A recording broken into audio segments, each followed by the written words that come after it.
Hello and good morning. Welcome to The Scoop here for Monday the 3rd of February. Jesus, I was going to say January.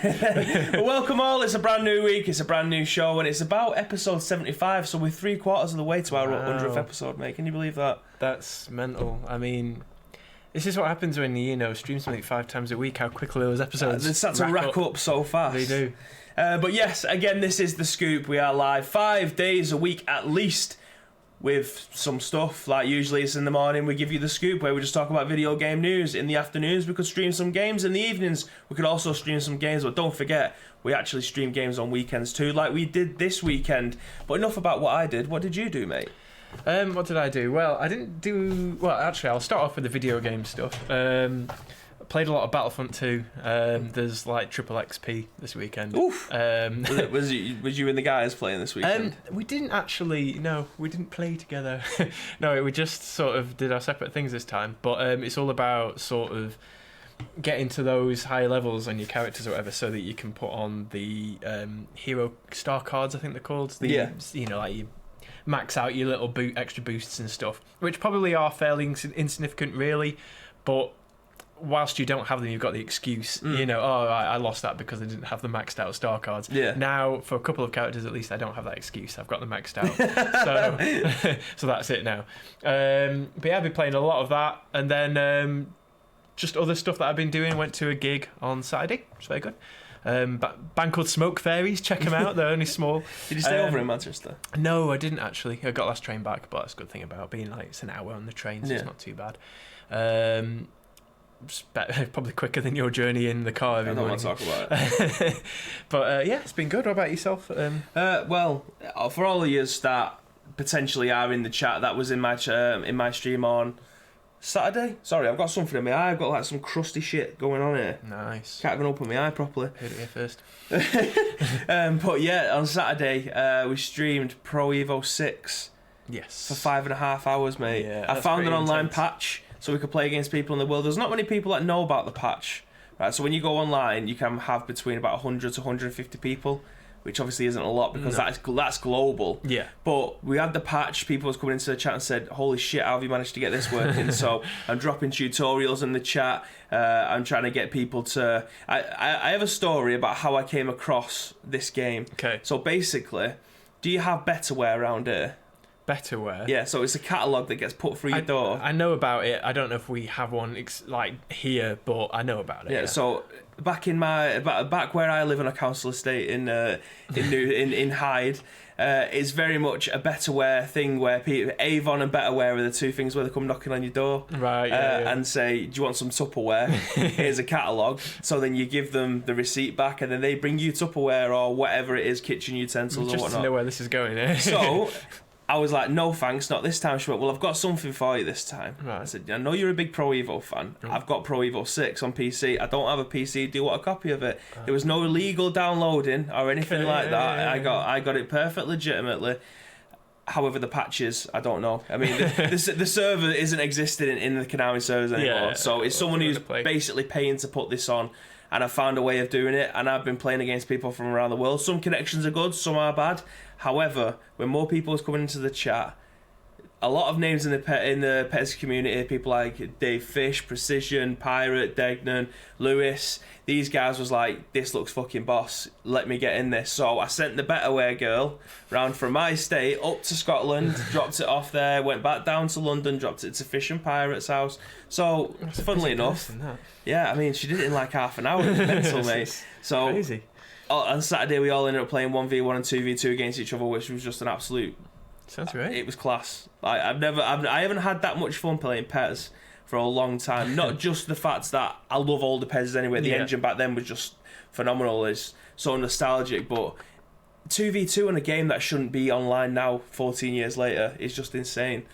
Pretty awesome, to be fair. But I have seen the chat go in. So we've got King Comic, thank you for the follow. Ads, thank you for the King Comic, thank you for the host. Pirate for the host, and also Ads for the host. Appreciate that, guys. Pirate says, "Hello, good morning to you, sir." Enix has put some emojis in there. I'm not too sure. Graham says, "Lights are looking pretty intense." I mean, they're only on 8, and I haven't got the lights above me on, which is That actually might be why, in a way. Yeah, like, sometimes the lights above mic. Yeah. I haven't put the studio roof lights on, so that could be a reason why. But I'll drop them down slightly. Might be better. You can never tell on that screen as well. It always looks a little bit different on people's screens. I've just tilted the screen, but all three of these are weird. They all do different brightness, so you can never quite tell. But I haven't put the roof lights on, which is probably why it looks a bit too extreme today. Pirate says that he loved it, and he says that he's saving it for later. I'm not sure what that is. King Coffee says, hope you're well, bro. I am good. This guy's also very good. And Pirate says, Fishes didn't chip with Ronaldinho. So I've actually put that clip on Reddit so that I could show the people that PES 6 lives online. Yeah. Because I want more people to be able to play it. I want more European players, because at the moment it's a lot of like South American players and the connection is just dire. Obviously because I'm in Europe. So if we can get more people from the UK and Europe playing it, just pique the interest a little bit. And people on Reddit are saying, Jesus Christ, I didn't know this was a thing. So we're posting tutorials on there for people to do. So eventually we could have like 1,000 people back playing PES again. It'd be great if it became this like little competitive scene. It would remind me a little bit of like Super Smash Brothers, and obviously you got new ones coming out all the time. Fucking hell! Are you alright, baby? That's hotter than the sun. Oh! I thought you were getting shocked then at my talk about Super Smash Brothers. Like, no. Christ. Fuck, that's hot. Well, this is. I literally just poured that. It's like fresh boiled, and it's never usually that hot. But we've got no milk, so it's just coffee, mate, which does nothing. He's trying to hold it together right now, live on the stream. Fuck. But basically. Yeah, stink of it. Anyway, Super Smash Brothers. Sorry, mate. Just every now and again we'll hear this. Oh, the tongue is on fire. There's like a GameCube version of Super Smash Brothers, and that still gets played like loads, even after like the new ones and stuff. There's still like competitive scenes, so that's what you got to do for PES 6. Because all the esports tournaments are used playing the GameCube version, aren't they? Yeah. Controls, yeah. There's like both kind of go on simultaneously, if you know what I mean. Like That's mega. I think I should go and run and put the lights on outside, because maybe you should get water whilst you're at it. Yeah, I probably could do. Do you know how to pad, mate? Because that'd be great. Oh, I'll try and pad. Talk about my gig. All right, yeah, okay. Well, there's two different gigs I can talk about. I can talk about a bit of self promotion actually. So me and Lewis, who very occasionally streams on Ice Cream Uploads, we're part of a band called Lost Hills, right? So if you're on Facebook now, type in Lost Hills. It's got a little logo on that it looks a little bit like the Pink Floyd sort of Dark Side of the Moon logo, to be honest. But give us a like. We're playing in Blackpool in a couple of weeks' time. So come along and watch us. I'm promoting Lost Hills. Well, you'll not. It's your show, mate. Exactly. Oh, so I've had to get water because my mouth is on fire. You'll be peeling. Like when you have something really, really hot in your skin, like peels. Yeah, like when you bite into a bit of pizza and it's like all boiling hot on the top. Fuck. Right, so, and it says, what? Blythe is Redonkers. Is that what it's called? Blythe? Am I saying that right? Cheers, Graham. We've got it linked. Awesome. Ad says I'm there, so he's going to be there. Hey, there we go. Dirty Blondes place. I'm not talking about just general stuff. I know that's it's the name of the venue. This hasn't turned into an XXX stream yet. So that's some perfect introduction to this week. It's what you get when you watch the scoop. Christ knows what's going to happen. You have someone burning the throat and all them other things. But this is your video game podcast. We go live 5 times a week at 10 a.m, giving you all the things that you need to know about when it comes to video games. Stuff that we find interesting and we think that you should find it interesting too. So this goes out on 4 different podcast services, which are, Luke? SoundCloud, iTunes, Spotify, and Google Play. Yes, what a guy. And it also goes live on YouTube an hour later and on Twitch as soon as this finishes. So you can find the podcast later on in the afternoon, around about 2 or 3 o'clock, after we've done like the pre-show, the post-show kind of thing, where we tell you basically what's in the news. There's like a little mini 30-second clip for you, which you can find on Twitter and Instagram and everything else. All the other social stuff, which is at Ice Cream Uploads. But we've got about 4 things. It's Monday. I mean, Graham found something for us on Friday afternoon to potentially talk about today, which has been included because Monday, historically, is such a shit day for video games because people don't work at weekends in the video games industry, which, why should they? Exactly. You know what I mean? Is he playing video games? Exactly. That's the way. Weekend is for playing video games, not writing about them. So, traditionally, Mondays are a bit poo. But I've managed to scrape 3 things, and then the thing that Graham sent over, which I am going to potentially... Have I put this at the bottom of the list, I think. So we're going to leave that one till last. We've got 3 other news stories that we're going to go through first. Enix says 0-2. I'm guessing that's in terms of City getting beat this weekend, but you have to speak up, mate, because I can't fucking hear you from 7th or wherever you are. But yeah, our first news story of the day. Boom. Steam has just hit record-breaking numbers with concurrent users at 18.8 million people. Woo! Wow. Imagine if you had to pay for Steam. Steam's free. Yeah. Like, point. you don't have to pay there's no paywall to be able to access anything online. If you buy a game digitally, mate, you can play that shit online. Yeah. So having 18.8 million people at your... Well, yeah, on your server, at your fingertips, as it were, Pretty much, yeah. So this has been written by Vikki and is featured on the Eurogamer website. Steam just broke its own record for concurrent users, hitting and then surpassing its prior record of 18.537.490. So that's 18.5 million users today. According to SteamDB, thanks PCGN, a number of concurrent Steam users peaked at 18.8 million players little before 2:30 UK time today. This was written yesterday, so Sunday the 2nd of February. 2:20 PM to be precise, smashing the record set back in January 18. I think I might have contributed to that, thinking about it. I think I was on Steam at that time. Oh, well done, mate. You're part of the 18 mil. And there's an embedded tweet in here from the Steam database, which I'm guessing is just like a bot. It says Steam has broken its record for most concurrent online users that would be held for 2 years. Previous record was 18.5 milli users, and it's still increasing, but there's about 1 million less players actually in the game. 5.8 mil versus 7 mil 2 years ago. As SteamDB points out, however, what's interesting is that where we're seeing record numbers of concurrent Steam users, that's not reflected in the in-game figures. Steam has broken its record for most concurrent online users that was held for 2 years. Previous record was 18.5, but we've just literally read that. Why is it a bit in the article again?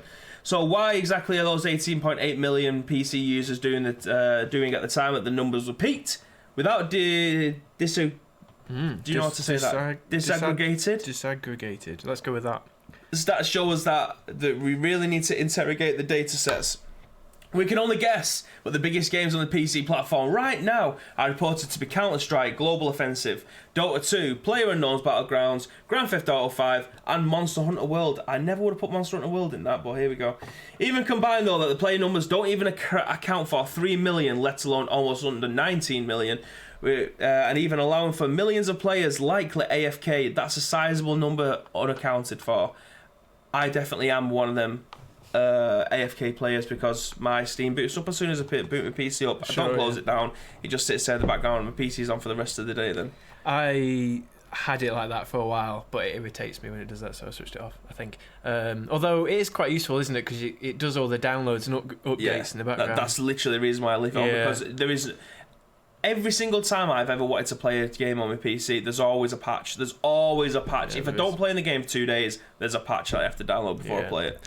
And it's never like 100 meg. It's always like 2 or 3 gig. I know, yeah. It is always like, they're always massive, aren't they? But that's also the problem when it comes to like if you're doing something else and that's going on in the background, like completely sapping up your internet. Yeah, it just chugs it. But you can pause it anyway.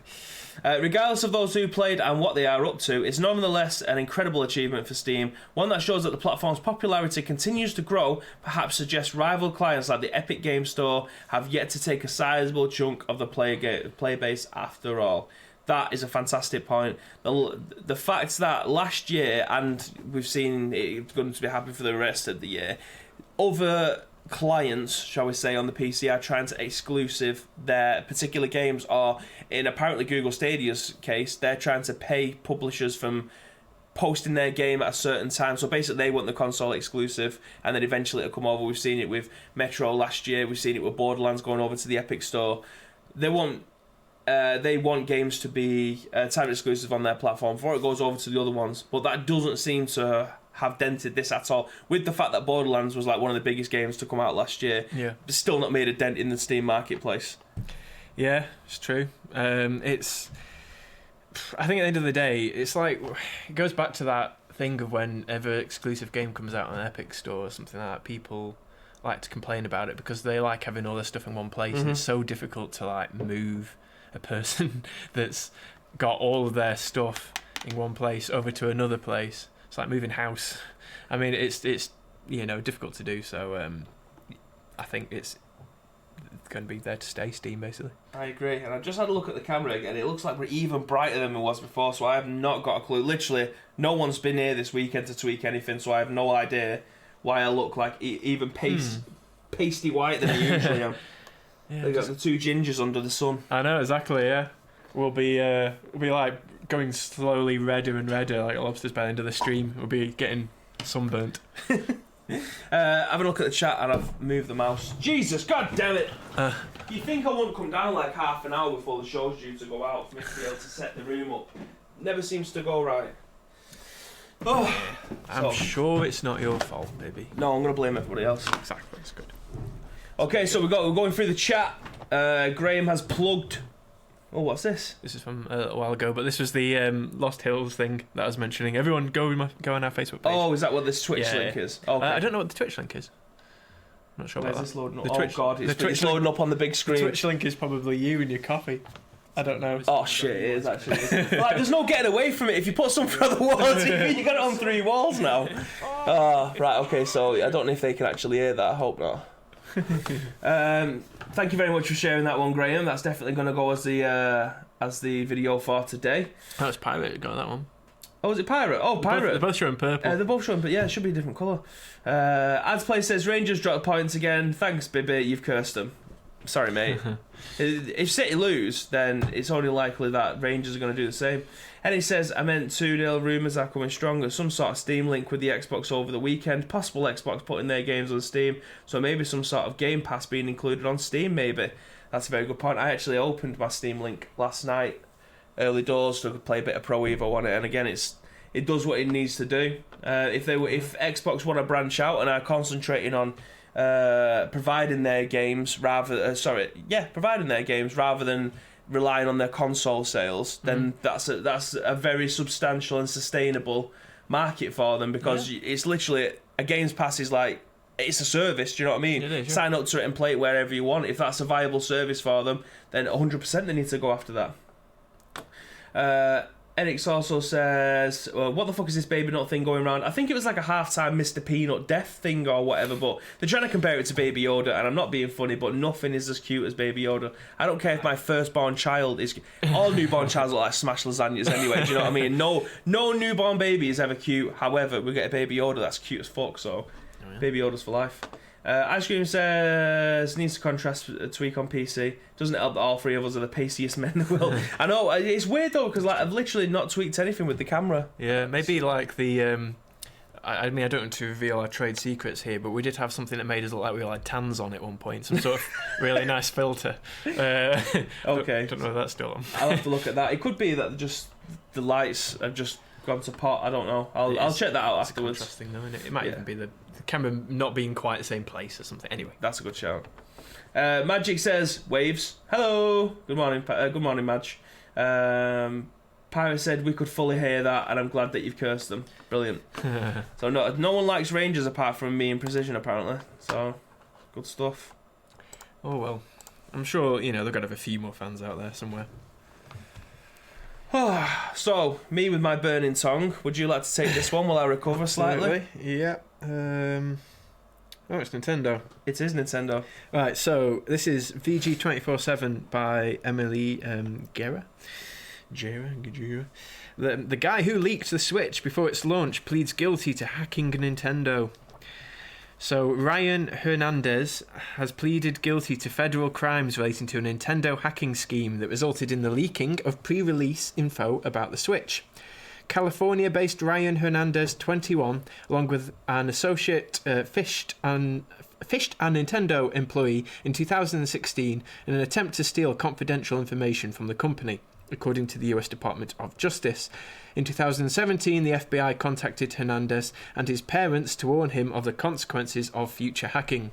But between June 2018 and June 2019, Hernandez continued to break into multiple Nintendo servers and illegally accessed corporate information. Hernandez would go on to boast of his successes on Twitter, Discord, and his personal chat forum, Ryan's Underground Hangout, where he discussed confidential information found through hacking Nintendo, as well as sharing vulnerabilities in Nintendo's network. As a result, the FBI raided Hernandez's home in June 2019 and found thousands of confidential Nintendo files. He was additionally charged with possession of child pornography. Jesus Christ. Hernandez has agreed to pay $259,000 in restitution to Nintendo as part of his plea agreement, according to the DOJ. DOJ? What is that? DOJ? Department of Justice. Oh, right, yeah, we said it earlier. His full sentence is yet to be determined. However, he faces up to 5 years in prison for hacking and up to 20 years for possession of child pornography. I mean, I know it's like a gaming sort of site, so they have to focus on the Nintendo stuff, but obviously the child pornography stuff is kind of even more serious. Yeah, but that just seems like it's been crammed in the middle, doesn't it? Literally, the whole thing is about Nintendo getting hacked, and there's one line in the middle that says that he's got child pornography, but what a fucking idiot. I know, like in him being warned and then just continuing to do it as well, like, talk about pushing your luck. If that's, like, if you was as clearly fucked as he is, you would not be boasting about doing stuff like that, because one, they're going to be breaking down your door anytime soon, and you've got dodgy, ungodly shit on your hard drive, like. It's stupid. It's just stupid. I mean, it's stupid to do it in the first place, obviously, but then it's stupid to do it. Yeah, exactly. Like, he's being very unintelligent about going about it as well. So, you know, it's just. Well, I mean, you have to be some sort of idiot at 17 or 18 to think that it's okay to try and, fish someone. So that's basically we'll just call it this, we'll catfish someone to be able to try and get information and then post it on social media, which it would not surprise me if this fucking idiot used his real name. Yeah, I know, probably. Ryan Hernandez 14. Oh, well, I mean, he's got his Ryan's Underground Hangout, you know. Oh, God. But, idiot. Like, 20 years isn't enough for someone like this. Like, you've basically been told, don't do it, and then continues to do it, whilst also getting hard drives full of stuff that is just fucking deluded and sick in the first place. Like, 20 years is not enough, because this guy will only be 41, and, you know... Who knows, he might go and do it again or whatever. Or it's difficult, like...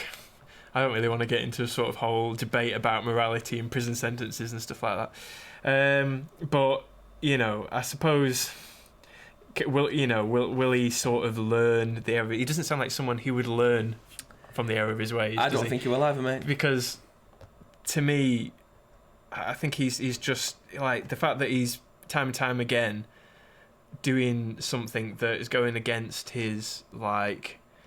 what's the word, sort of like, not safety, but he's basically being stupid. So I'm trying to say he's continually like throwing himself out there time and time, going, I'm nearly going to get caught, I'll just keep on doing it anyway. I'll just keep on posting sort of it. Thing. He's obviously not learning from that, so he's not going to be learning from anything else either.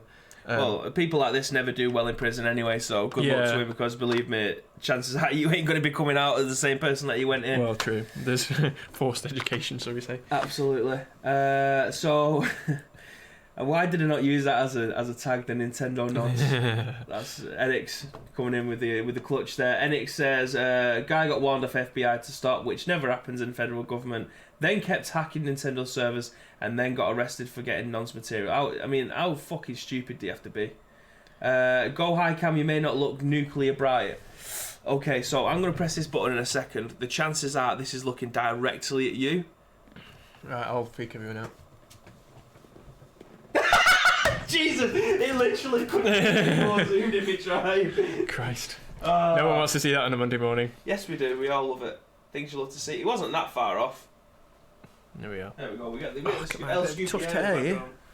You had your bob hat on when you came this morning. That's true. I could never wear a bobby if I got my hair done. Yeah. Oh well. How does that look, Graham? It definitely looks better, sort of colour-wise. Yeah.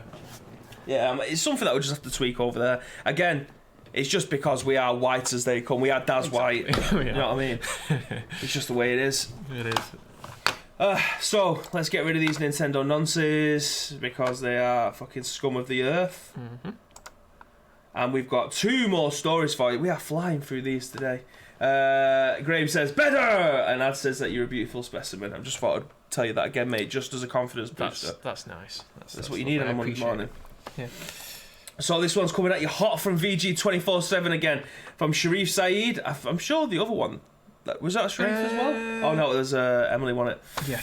So this one again is on Friday. We've had to scrape the bottom of the barrels, because it's Monday and we want to get news for you. However, some news that we try to publish or we talk about on a Friday or any other day, well, chances are break after we've actually the show's actually began. So in this instance, this went live at 3:10 in the afternoon, which would have been about 4.5 hours after the show had actually finished. So we have to move it into the next show. Yeah. So on VG247, written by Sharif, it says, meaningful stakes make Escape from Tarkov the future of Twitch. Now, I'm not going to read all of this for you because it is quite a weighty article, as you can see. It's chunky. It is a chunky. However, it does go into what makes... what can make or break as a game on Twitch, which is... Obviously, we are Twitch partners. We go live on Twitch all the time. This is our only place that we go live on. Stuff may go onto other platforms, i.e. the podcast, and onto YouTube if we do something specific over there. However, if you come onto Twitch and you are either a streamer or you watch and engage in Twitch, you will see something called Twitch Drops, which obviously gives you the chance to be able to gain stuff from either watching content creators or engaging with them. So this kind of goes into detail about what kind of games can be popularized by just this single element. Yeah. So we'll go through this for you now, hopefully. I'll do this without burning my mouth because I do need to take a drink and break, because I've got the worst dry mouth ever. Escape from Tarkov offers experience no other game has had for both streamer and viewer, and it's only the first of many to come. Towards the end of last year, Escape from Tarkov, an extremely punishing, realistic survival shooter, blew up on Twitch. Tarkov is not a new game. It's been publicly playable since late 2016. Viewer interest has slowly been climbing up weeks prior, but as a limited event in December pushed it over the edge. Twitch Drop, a scheme through which viewers have the chance to earn in-game items by watching and participating in streamers, has just enabled for Tarkov for the first time. A game's visibility on Twitch getting a boost after enabling Twitch Drops is nothing new, but a disingenuous way to say that all of Escape from Tarkov's success on Twitch in recent weeks is owed to drops. The promotion only lasted for a week, and yet Tarkov has regularly been in Twitch's top row every day since peaking nearly 300,000 views this month. Niche streamers who have been on the platform for years witnessed record high viewing numbers over the same period and continued to dominate Twitch's front page since. Even today, viewers are discovering more Tarkov-specific streamers who had always been there, but nobody knew their names. Clearly, the drops hubbub has died down, but Tarkov continues to dominate. This enduring popularity is something other developers will be looking at when creating future Twitch hits. Tarkov is a game of complex system and mechanics only available through its Russian developer's own website. A copy could run you between $45 and $140. It is the definition of a niche game. Chances are, if you know what it is, you've already made your mind up about it. The event's biggest boon was introducing Tarkov to so many people who wouldn't otherwise seek it out. But the reason it remains the top today is because one that made Battle Royales a streaming sensation over the past couple of years, this being stakes. Escape from Tarkov is above else a game of incredibly high stakes. In this match-based experience, a player could bring their best weapons and gear in hopes they survive long enough to make it out with a backpack full of better loot. If they die, everything they brought with them is gone along with whatever else they picked up along the way. Runs could end in the blink of an eye and your dreams of stacking millions with them. So this kind of goes on to mention about what the whole basis of Tarkov was built upon. So, as a person that absolutely adores PUBG, Graham, obviously in the chat, not me particularly, I've got no fondness of it, but his whole thing about PUBG is the whole lore about it, the story that it tells from you being in the plane to going on the floor with nothing and potentially finishing the game with something. Yeah, that sort of personal story each game. Where it's a longer sort of thing than Fortnite, isn't it? Absolutely. So the whole narrative built around it is basically, I think if you win the game, on average, is probably about 40-ish minutes.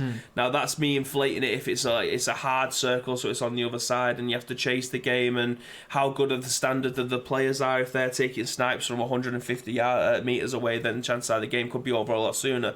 However, the whole narrative of PUBG is written by you falling out of a plane and wanting to finish, whether or not that's as a solo, as a team. However, Tarkov takes the approach of, you've got all your shit, you finish the game with a load of stuff, you have money. So you can either go and buy better things to potentially get bigger value items. If you go into a particular place, you can ransack places, leave with $1 million worth of items. Or you could take $1 million with you, hoping to get $2 million, and then just completely lose everything. That, as a streamer, adds so much narrative to your stream. Definitely, hugely, yeah. And people love watching something that's got high stakes, and something where in the blink of an eye you can lose it all. That's captivating. It's captivating TV. Yeah. It could be the fact that you've got so many items and you're a really high level FPS player. Like you can go into any FPS and dominate the lobby.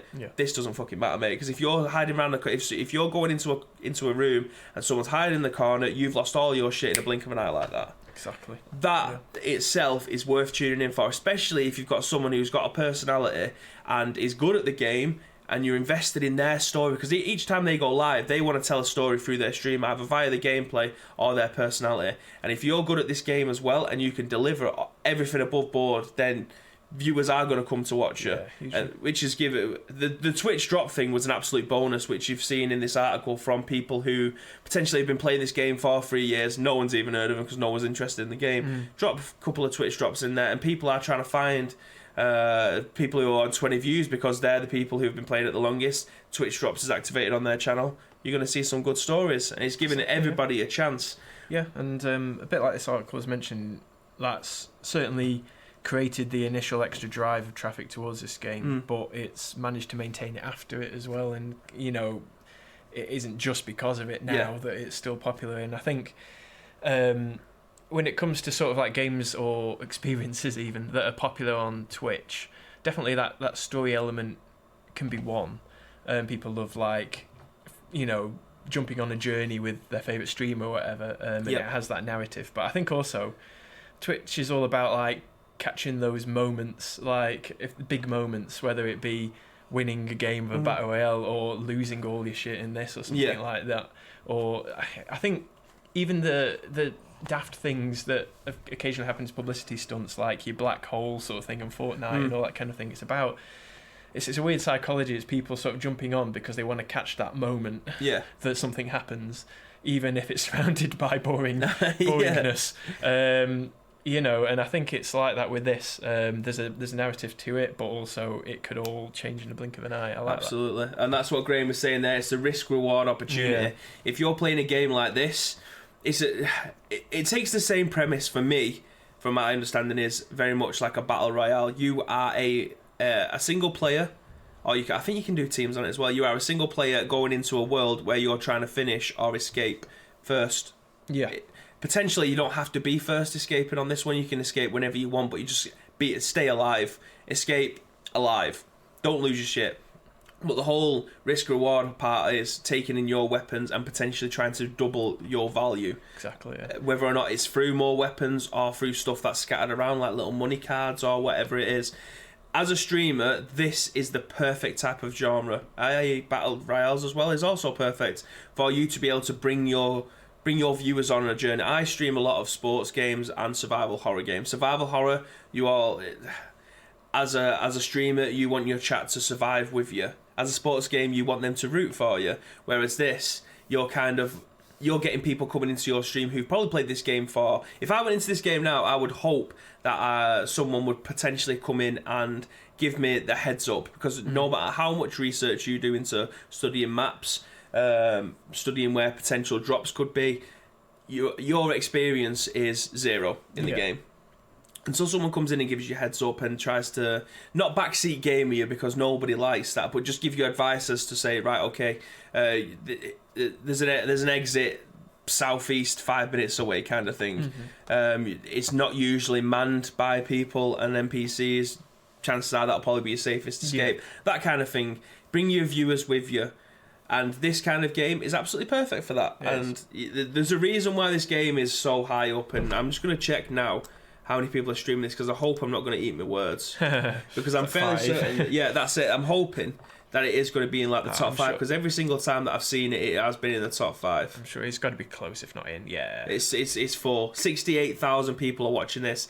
The exact there or thereabouts for World of Warcraft, and about 50,000 less than League of Legends, which is understandable, because I'm sure League of Legends is doing an esports event at the moment. But it's beating Dota 2, it's beating Fortnite, it's beating Hearthstone, it's beating PUBG, Apex Legends, Grand Theft Auto, blah blah blah. There's a reason people are watching this, is because it tells a story, develops over time.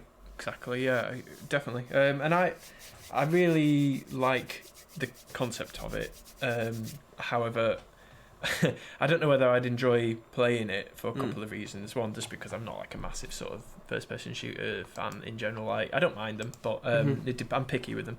But secondly, it'd just be the stress. I would be like super conservative, which would make me a boring person to watch, because I would be going in like with hardly anything, just trying to win bits at a time or whatever. Because I would hate the idea of like, it is gambling in a way, isn't it? It's like all in on certain games if you want to play that way, you know, like bring your whole loot and then lose it all in an instant. And again, like so many, like I just find the psychology and trying to understand it around like what people like when it comes to watching games on Twitch so interesting. And I think a lot of it always just comes back to sort of like that gambling and chance and novelty and stuff like that. I think gambling and chance is probably one of the highest reasons why people watch stuff, because I watch people stream usually for the entertainment value, and you can say that gambling is entertaining. These players are way better than I will ever be. If they want to go in with high ranking stuff, that's cool. I'll watch you lose it, because I'm for sure I'm never going to be able to do that. It's like watching people try and pack FIFA cards and stuff like that. Fair enough, you go and put your 10 grand in there, but the chances of me ever putting £10 in, never mind 10 grand. Living vicariously? Through someone else, That's it. So I'll never be good enough, and I'll never have the time that they have to be able to win that shit back. Yeah. So fair enough, I'll go and watch you do it at the top level if I can. Hashtag frugal Luke. Fatman Dave and Graham also basically echo the same thing.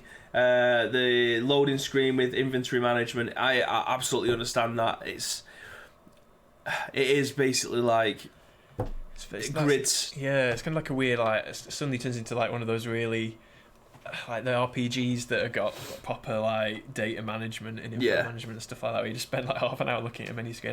Whenever I randomly go on a stream, half the time literally it is just that screen, like it isn't actually any action. It'd be like 10-15 minutes worth of action, and then 10-15 minutes worth of sorting out your inventory. But for me, if you're having to sort their inventory out for that long, it usually means that they're a half decent player, because I can guarantee if I was, my inventory management would just be drag and drop the one gun that I've got left in my my suitcase or whatever it is. But I mean, I'm banging to watching stuff like this basically because I like to be entertained.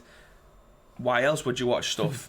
And this, at the moment, is probably peak Twitch in viewer engagement and the people who are playing it. It seems to be that the top dogs on Twitch are currently playing this. Is it because they want to jump on the bandwagon of success because the game is doing successfully? They want to try and emulate the same success through their own streams.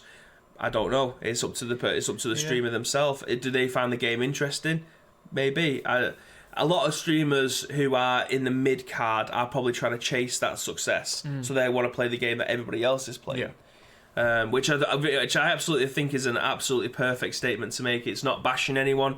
It's not taking the piss. It's basically you doing everything that you can to try and make your job successful. There's absolutely football players move to the biggest clubs in the world, but knowing full well that they're probably never going to be in the first team because they want to be at a successful club. There's no harm in saying or doing that. Exactly. Hopefully they still enjoy it. Exactly. As long as you're enjoying the game that you're playing. It doesn't really. Who gives a fuck what you're playing? But I mean, the Twitch drops thing is basically one of the reasons why I wanted to include this in the article. It's such an amazing feature. Like when I was the peak of me playing Elder Scrolls Online last year, Twitch drops got enabled like 2 months into what I was playing. So I was like, dead right, I'm going to be watching somebody else play it as I'm playing it, because eventually the drops are going to come through, and I'm going to have like 30 chests to open tomorrow with all new stuff in there. The amount of mounts and stuff like that I end up getting out of them boxes is unreal. But yeah, it can take your game from mediocre to the very top. If your game's good enough, it will sustain that viewership once the drops go. Yeah, it's a great sort of like marketing tool, isn't it? Like to get it noticed. You know, you have to have a good game there to keep it there, like you say. But yeah, I think it's genius, really. You're dead right. So that was the third article for today. Unfortunately, it looks like we've only got one more. Graham, if you are still in the chat, if you could have a look at any of the news sources that we usually look for, if there is one more that you want to potentially add to this that's gone live since we've been live, then do feel free to either Slack it to me or send it me on WhatsApp, and I'll scrape that through. But for now, we've got one more article left for today, and if you wouldn't mind, Luke, you'd be able to take this one for us. This is from IGN, and it is by Matt Kim. PS5, Xbox Series X power substantially greater than existing consoles, EA says. And tagline, maybe the PS5 and Xbox Series X are even more powerful than we thought. EA has shared its thoughts on the next-gen consoles like PlayStation 5 and Xbox Series X, and the company said that what it's capable of on those platforms will blow people's minds. During an investor call for EA's fiscal 2020 Q3, EA's leadership team was asked about their plans for next-gen consoles. While EA declined to share any specific details, like game titles or announcements, EA appears bullish on the generational leap that will come with the next wave of hardware. So PS5 games we think might already be in development. The power of the new consoles is going to be substantially greater than existing consoles, said EA CFO Blake Jorgensen during the call. We can do a lot more with PS5 and Xbox Series X. Things we're doing will blow people's minds. Yes, we've heard that one. Jorgensen also said there's going to be so much innovation, not just from EA, but from the whole industry. Not only with more sophisticated games, but even the creation of new genres. While EA declined to share what kinds of games experience, I feel like I've basically already said. I feel like I'm repeating myself. There are already some rumours about what kind of tech will be in the PS5 and Xbox Series X, but neither Sony nor Microsoft have confirmed specs. During a recent GDC survey, over 10% of developers said that their next projects are slated for next-gen consoles. In other EA news from today's investor call, EA announced that Star Wars Jedi Fallen Order has greatly exceeded sales expectations. The company raised forecasts and now expects Jedi Fallen Order to sell 10 million units, 2 million more than previous expectations of 8 million. There's an extra bonus bit of news there. But yeah, I mean, out of that, I would say, we all know that these new consoles are going to be more powerful, right? I mean, that's not a surprise. I mean, I suppose it's good to hear that they are going to be substantially more powerful. Whatever that means, though, I don't know. It's weird that they've... My stand on this is all they've done is talk about performance and power leading up to this. And now when someone's saying, like, what is it compared to the other ones, they're kind of going... I'm not too sure. Like, we've got a billion other teraflops, and we've got more RAM, and we've got a much faster processing power and stuff like that. But in comparison, not really too sure. And it's such a weird statement to be able to make at this point. With the new consoles coming out, people... The word shallow is awful, but when it comes to fanboyisms, that's essentially what people are. They don't want to see the other side of the fence. They don't want to see what the other team's doing. They just rather focus on what they're doing, which is perfectly fine. You can be a fanboy all you want. Yeah. However, power, performance, and everything doesn't mean that you'll have the better console. We've seen that with the likes of Xbox absolutely crushing how powerful their console is. But if you haven't got the games, no one gives a toss. Yeah, exactly. I mean, so much more goes into it, doesn't it? And Nintendo always a classic in there, and sometimes they succeed within a generation, sometimes they don't, but they've pretty much never had the most powerful console, apart from maybe Nintendo 64. I think that maybe was.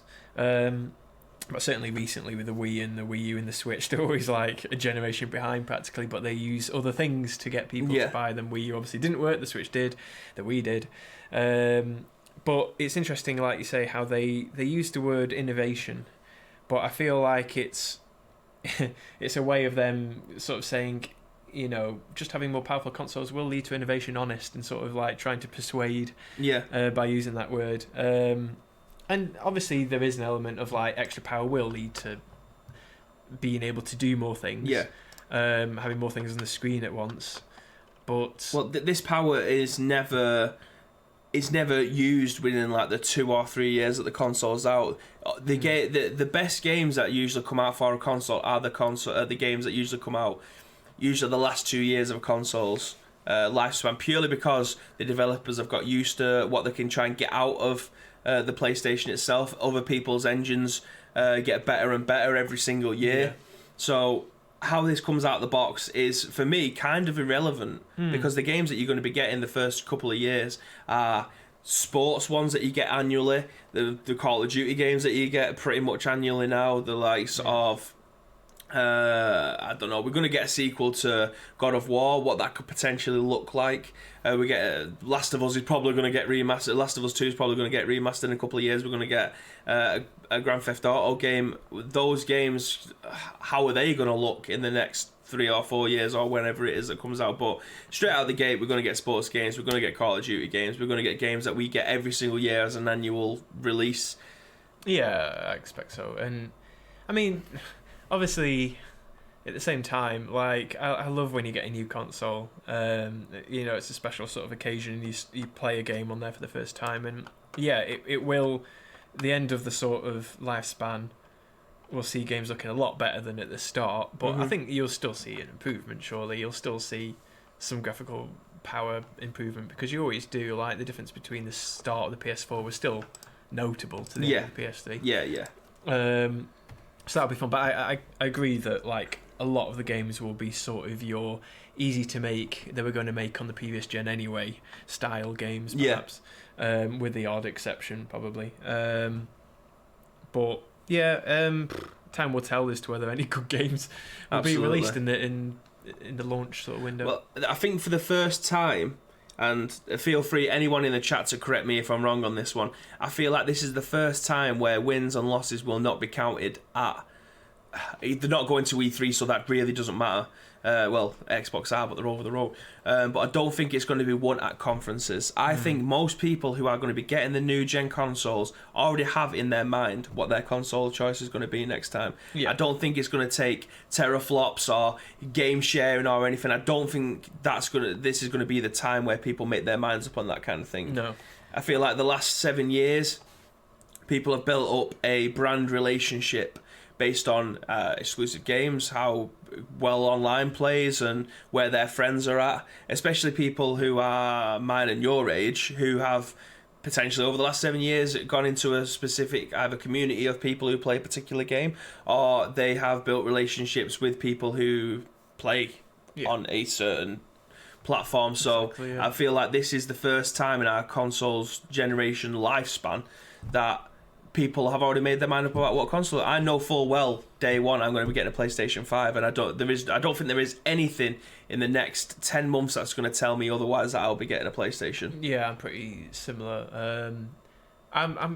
If Xbox really sort of did a massive reveal, something special, then but what would it take? I could be swayed. I don't know, because it would have to be something a bit outside the box in terms of, like, if it was just like a bit more powerful now, it wouldn't be enough for me. So are you... Because I'm very much of, if your game's playable, chances are I'm going to play it at some point. Are you... Like, Graham will... I'm sure he won't mind me saying this, but Graham will not go back and play really, really old games purely because of how they play now. If they don't play well, if they haven't aged well, shall we say, chances are you're going to play that. He wants something fresh. He wants the brand new games.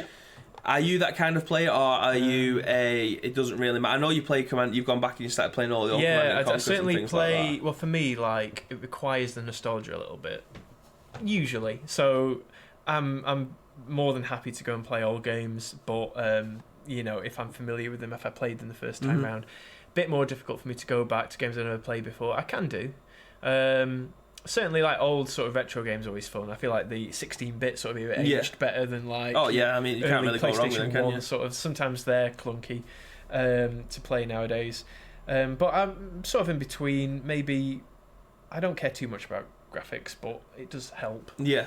Sometimes I don't know, like I do find with like really modern games though that I actually, because there's so much detail on the screen now, sometimes I don't like that. Sometimes I like bold, sort of sharp things in games where I can see clearly the opponent and me. Like shooter games nowadays are so difficult to actually I don't know, maybe I just need stronger glasses, but I just can't like see the opponent so easily nowadays. Like back in sort of your polygon era, it was easy, you knew where they were and all that kind of stuff. There wasn't like loads of cluttered environment, but obviously it's like a trade-off. It makes it more immersive and realistic to have all these graphics, but it kind of makes the gameplay inadvertently more complex because you're having to see through all of that stuff. Well, for me, the one of the worst periods in video games was purely the move from 2D to 3D, because a lot of people wanted to make a 3D game, but either they didn't have the knowledge on how to create a good one, or they didn't understand the engine or anything. So some of them games have just weathered so bad that you're just basically uncontrollable. There is a lot of games that did come out of that era that still play okay now. Yeah. Obviously we've moved on a lot since then. So yeah, I will literally play anything. If your game works and it's not the frame rate thing, as long as it's playable, then I'm gonna play it. I don't have that worry going into the PS5 and the new Xbox that's coming out. I do not have the worry that the game's going to be playable. Chances are every single one is going to look decent and play well, whether or not the story keeps me engaged and I want to continue to play that. I mean, even nowadays on the PS4 there is still a lot of shit out there. Like the amount of mobile games that is getting ported to these consoles now is getting beyond a joke. Like they just want to be able to port them and then try and shove some controller inputs into it, which don't work, unfortunately. But yeah, I feel like, again, this is going to be the biggest year for video games. I don't think they're going to change people's minds, but if they are, then they've got a lot of work to do. Yeah, I'd say so. I agree with you. Because I'm pretty much set on PS5. Yeah. I'm very, very interested to see what the people in the chat think about the new console that's coming out, because I know a lot of the people from the names that I can see in the chat now, there's a lot of people in there that I know have a PlayStation. Some of them may have an Xbox as well, but I can't see that being the day-to-day one, because purely every single time I turn on the Xbox I can see you online. But there has been a lot of activity in the chat, so I'm going to go back through them now. Graham says escape from Tetris. Next Gen Renegade says that it's the flavour of the week. Something else will come along and we'll see it get dropped. We shall see. Only time will tell on that. And I guess that is obviously of Tarkov. Graham says there's two new articles in Slacks. I've got them now. Thank you very much. I can also see that Enix has sent me some as well. So again, I very much appreciate you all sending me stuff. Again, if you are listening to some podcast services and you do see stuff after the fact, this show's finished, then do please tag us in on stuff on social media. We would honestly, we will pick them up for you. But he says that they've both gone live whilst they've been on air, which is fresh news with a load of Z's. Magic says this article is rather wafer thinning content, just a way for EA to boast about their SW game success. It was a bit like that, wasn't it? Just like a bit gloaty. Magic says teraflops. Switch U is in dev. Can you imagine that? Ads is saying that he wants a scriptless PES edition, £75. Okay. Load of improvements for me are the most exciting ones for me. A deep strategy title should hopefully be ready, viable, where consistent in the loading assets isn't a problem. Pillars of Eternity 2 on PS4. Do you think at some point we're going to get more ports of PC games, i.e. ones that you like to play with Command & Conquer, where you can plug in a wireless, or you can buy a wireless keyboard and mouse to be able to play? Yeah. I feel like that's a market that they just haven't gone after. Yeah, you're right. It's weird, and like every console generation, consoles have become more PC-like, haven't they? But there's always been that distinction as to like consoles and PCs. But really nowadays, I reckon PS5 is could do both. Very easily. You don't really need a PC. I mean, if a PlayStation could connect to Steam and you could download all your PC games and play it with a keyboard and mouse, what's the difference, really? You know? Yeah, well, there was news a couple of weeks ago that there potentially was being able to, if it was the Xbox that was going to connect to Steam, which should have been a massive coup. But I know that you can plug, like my brother has an Xbox One and he plays Fortnite with keyboard and mouse on his Xbox. Now, I understand that you can do that, but why are more like RTS games not coming over to these consoles? If you can do that, like, make use of it. There's another market out there for you. The people who are probably in like the late 30s, early 40s that grew up with these games on PC.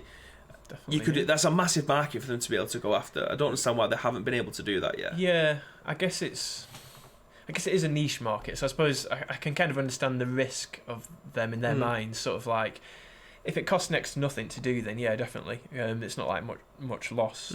But if you're kind of releasing a real-time strategy game, let's say, where you do need a mouse and a keyboard, and you've got like 0.1% of the population actually can play, like, interested in playing a PlayStation that way, then yeah, I can kind of see the risks versus a game that uses a controller and everyone's going to play.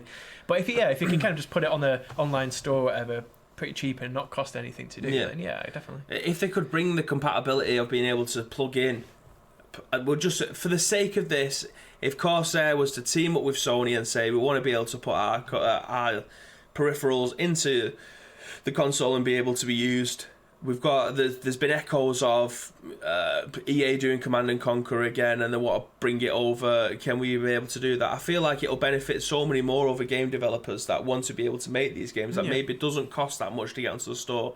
Again, it's just trying to be inclusive for everyone. Exactly. Now, using a controller to try and play, like, if anybody played Command and Conquer on PlayStation 1, it was a fucking nightmare. Yeah, it was. It worked.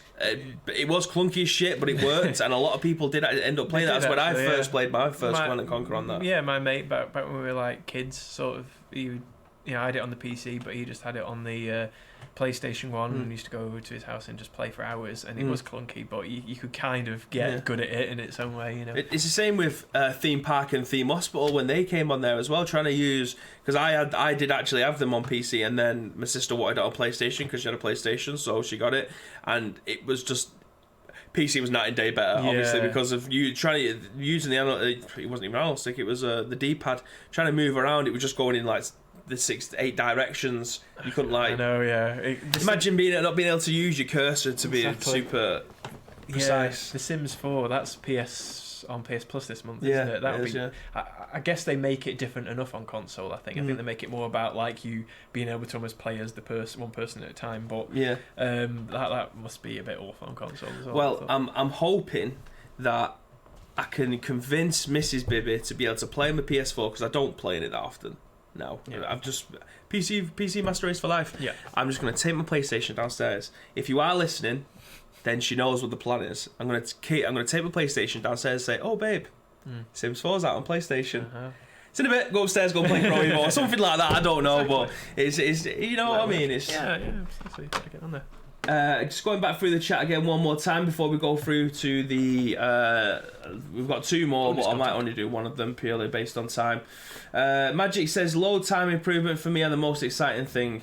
Deep strategy title should I think I've just read that one. Yeah, Pillars. That's what made me talk about the keyboard and mouse. PS5, but for me 3 months after release. Enix says, can't wait for the Xbox Series X. As a huge Xbox fan, but PS5 for me due to them having exclusives on a day one rather than a go with Xbox Series X. Now, the only thing that we can see coming out on Xbox One X as it stands, again, chat, forgive me if I'm wrong and please do tell me, I'm sure Halo is potentially the only game that they've got coming out on launch day. I mean, that's a massive title for them, it's a massive coup, but what we're going to get after that, surely there must be something. There needs to be something, don't there? They cannot have another generation where they're not bringing out top tier quality games on the regular. And see, because of the shit that I went through last week, I'm having to read the comments first before I read them out, just in case.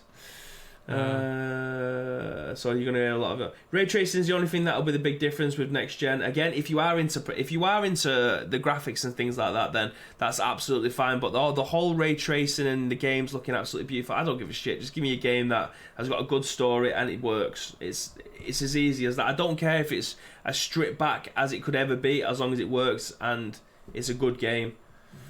That's my personal preference anyway, as the person that still plays his PS2 on a regular basis. Games essentially sell systems, not what's under the hood. Exactly, and we've seen that from the generation that we're in now. If you've got good games, you've got good exclusives, because ultimately that's what you buy the console for. Exactly, yeah. The third-party games go on pretty much everything, including Nintendo Switch, it seems, nowadays, which is perfect for guys like this. These guys, Mr. Nintendo. Okay, Ice Cream Graham says, coop, as in like where you keep chickens. As in like... coop. Is that, am I saying that wrong? Well, like co-op, is that what you're trying to say? No, as in like it's a coop. You get something that's good. Like it's a. Oh, I think I know what you're trying to say. I don't know. I don't really say that wrong. Oh, it's a coup. Yeah. Oh, a coup. Yeah. Oh, it's a coup. There you go. I just stuck a P on the end of it. Learning with ICU. Exactly. Thank you very much, Graham. Ad says PES 6 for life. Half-Life. Madge says, for a non-tower owner and that little becomes plus £50 titles, that's before any in-game DLC. I agree with Luke that they should code for both setups. Stellaris from Paradox shows that a deep strategy can be done on the PS4 on controller, but imagine that in its natural mouse system. Exactly. I feel like it's just a massive... Again, is it massive? Am I just blowing that out? Do you think... Know. I mean, I think it'd be great, personally. I just don't... I've no idea, like, business... wise, you know, how big the audience is there for it. But I mean, you could potentially, if you bring mouse and keyboard support for consoles natively across all games, not just certain games that will support it, you can have things like massive MMOs, that's fucking the acronym for it. You can have MMOs being put onto the console. You've seen DC Universe Online, that's on there. Elder Scrolls Online, you can get that on there. Is it called Black Desert? That's another one that's on there. So you could bring... don't want to say World of Warcraft, because I think I think that's bigger than the PlayStation and the Xbox. Sure. But you can bring all these role-playing games and RTSs over to that. I do generally think, as someone who wouldn't have played PC games as much as I do now 7 or 8 years ago, if those games were available to me to be able to play on PS4 or PS3 at the time, like Xbox, then again, that's just another market for people to be able to go in.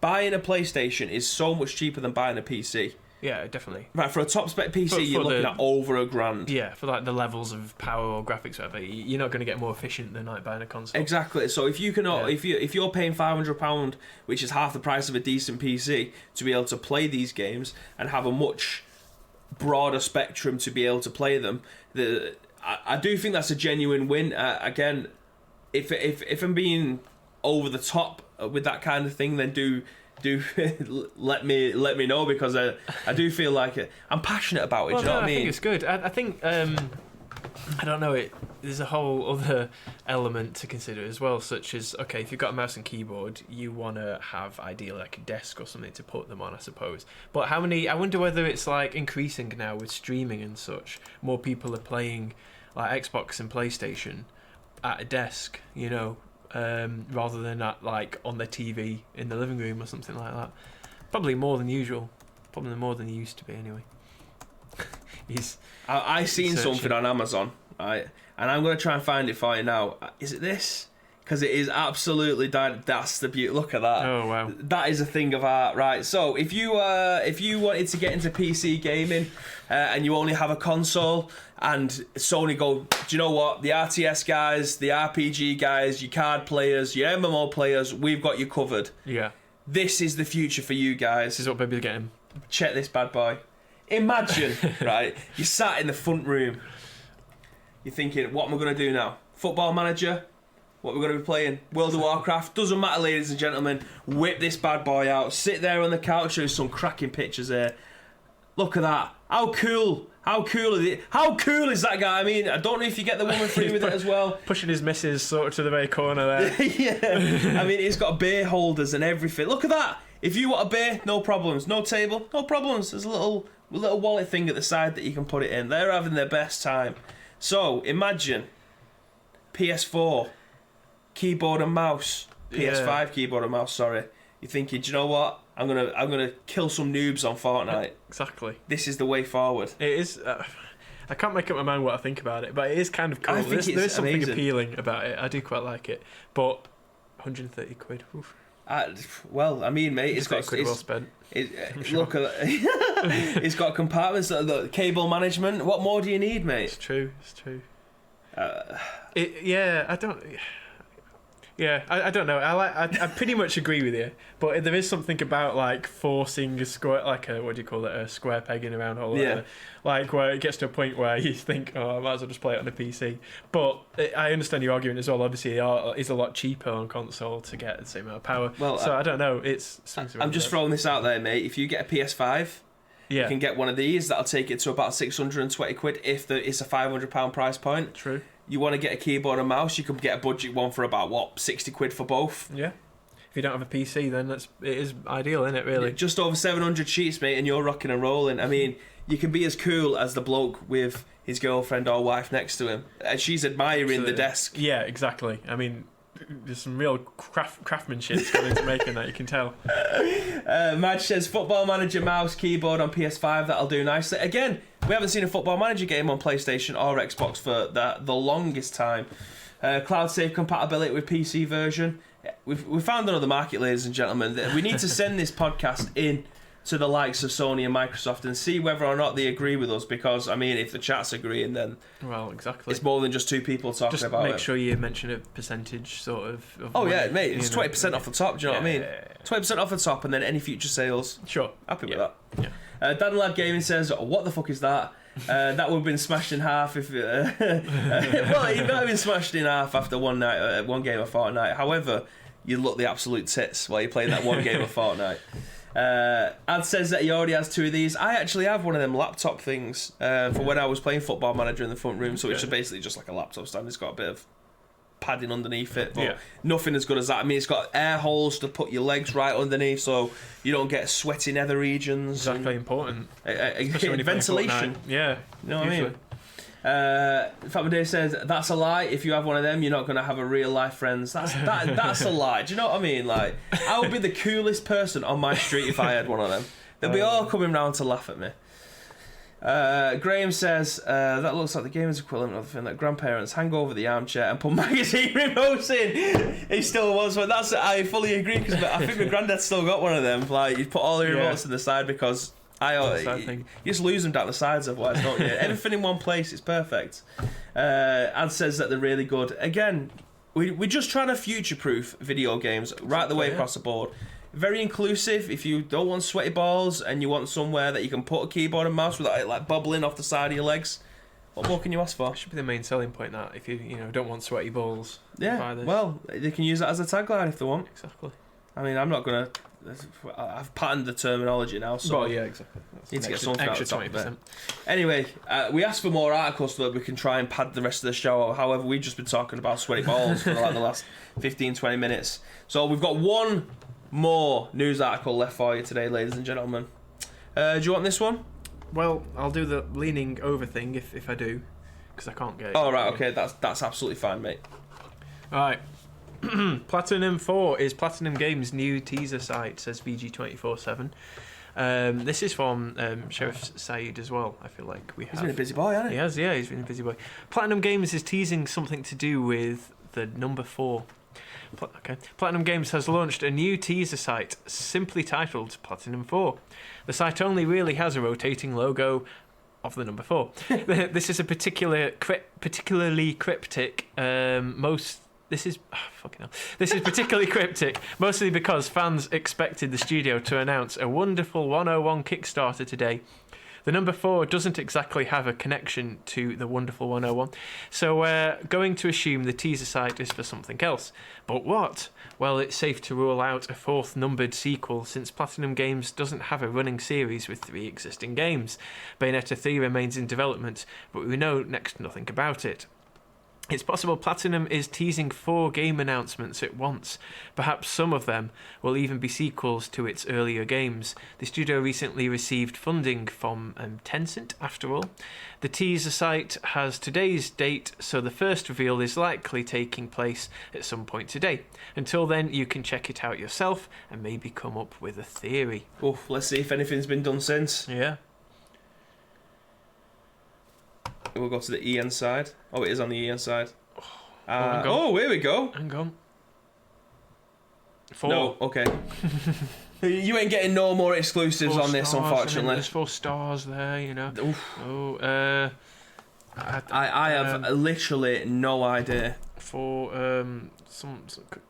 I don't know. Someone's coming to Super Smash Brothers. I mean, if anyone's going to have any idea as to what it's going to be the journalists that are writing this. But if they've got absolutely no idea, then the chances are. Yeah. I mean, what this leads into is our leading story tomorrow could potentially be what's on this website now. Oh yeah, exactly. They should be streaming this on Twitch. They'll be having thousands of views. Just people just like there. Well, watching. I mean, I hope there's no audio going on in the background, because the glitch effect's pretty cool. I really like that. But as it stands, we don't particularly know what else is going to be going on, what Platinum Games have got up their sleeve. I'm sure we've got until tomorrow. I mean, the URL is for.platinumgames.com, so if you are listening to this later on this afternoon and then no news has been broken, feel free to load it up on your PC screens at home. Just leave it there. We'll see another Fortnite Chapter 2 unveil, I imagine. Yeah, must be. Maybe the game itself's called like 4 or something. Maybe it's just a new game. Maybe we're just completely oversighting, and that is exactly what it is. It's just a game called 4. Who knows? Who knows? But anyway, that is your news articles for today. We did have a few more, obviously sent in by you guys in the chat, and I very much appreciate that. But it seems that we are pretty much out of time for today. We tried to keep it to just over an hour, but Craig, get it up you whenever you are. You're right there. But yes, this has been The Scoop. It is your daily video game podcast. Let me go over to that one because I'm not looking in the right camera. So you're going to see some white pastiness. But yes, Stu, thank you very much for joining us today here on Monday's edition of The Scoop. It is the 3rd of February. Again, this podcast will go live later on today on our podcast services around about 3 o'clock-ish. But you can find this an hour after this show has commenced over on our YouTube channel and instantaneously on Twitch, because that's what Twitch does. It lets us to cache all of our content for your viewing pleasure. Mr. Luke, is there anything else that you'd like to add for today? Actually, yeah. Here we go. I know we're doing our sign out here, but Asim Tanvir has just said Metroid Prime 4 possibly, and I would be absolutely stoked if that were true, because I love Metroid Prime. So that I never thought about that connection, or I didn't. But yeah, I'll be proper happy with that. I mean, I think that'll be amazing if they did do that, but I feel like there should be some kind of fanfare leading up to it. Yeah, I mean, it's something Nintendo would surely be involved in a bit more, maybe, but I don't know. Is it? I imagine Nintendo would want to break that news. Yeah, you'd have thought so. It'd be one of their little, video, like 20-minute live streams that they do. But it's a good shout. It could be there for like ages. Like it could just be hanging there for ages, and then Nintendo would jump on afterwards, and then I don't know. I mean, obviously, if that is the case, then Mr. Asim Tanvir, then you are today's winner of what is this going to be. We've got it there in solid writing, and we will be sure to clip it and then send it out. So your name is all over the show. I mean, you're on the UK's #1 video game podcast, for God's sake. So if that does come right, then we're all good. That's great. We can watch Bibi looking like a ghost later on as well. Exactly. I mean, I need to sort the lights out basically, because I am whiter than white. I am Daz white. I do not need to be completely flushed of colour as it is. Maybe, I don't know. Maybe it's just not focused quite on us or something, I don't, like I say, it could be because we've just moved the camera slightly and it's not as it is. I think putting these lights on above us probably ruined it even more. But I will look at the contrast for tomorrow's show. But anyway, again, this goes live on all of our podcast services around about 2 or 3 or maybe 4 o'clock, depending on if I've done it right. And then 4 podcast services are SoundCloud, Spotify, iTunes, and Google Play. What a guy. Again, goes live on YouTube around about an hour after this is finished. And on Twitch instantaneously after this has finished. So, from me, Bibi, from Luke. Luke. You can follow us on all of our social medias, which I'm currently running through the chat. We've got Babinio, Jeroen on Twitter, Ice Cream Uploads. Until tomorrow, guys, stay frosty.